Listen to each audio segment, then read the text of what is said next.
Good morning, viewer. Welcome to our Glory Globe TV as a breaking news. Viewers, pesticide exposure during childhood make quietly shift one of puberty's most important milestones. For the same, researchers in Spain found that exposure to two common pesticides-related compounds was associated with changes in the time of menstruation. One was linked to an earlier first period, while the other was connected to a later one. The findings suggest that chemicals capable of disturbing hormone activity may affect puberty in different and sometimes opposing ways.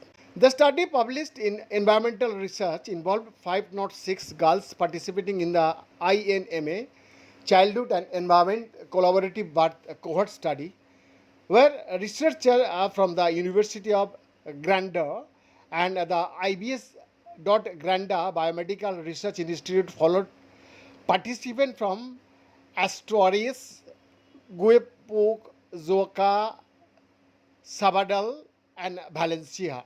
Urine samples were collected between 2013 and 2016 when the girls were 7 to 10 years old. The researchers used those samples to look for compounds produced as the body processes several pesticides. They then followed the girls until ages 14 to 16 and recorded when each participant experienced her first menstrual period.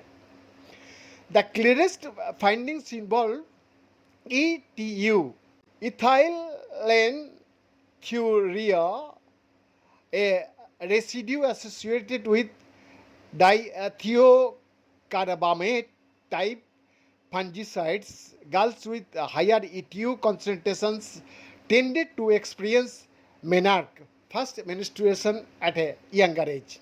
ETU can interfere with thyroid function too, because thyroid hormones help coordinate growth, metabolism, and development. The researchers for the same suspect that these disruptions could affect the biological signals controlling the start of puberty. A different pattern emerged for TCPY, a substance from when the body breaks down the insecticides chlorpyrifos.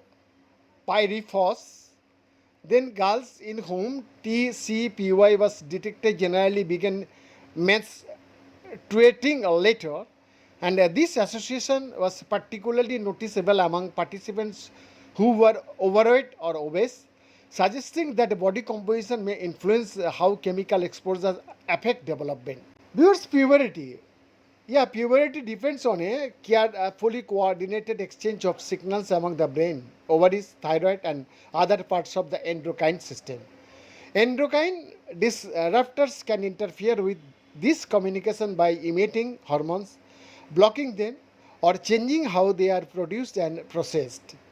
Exposure may be especially important during childhood when the reproductive system is still developing. Beyond this exclusive report.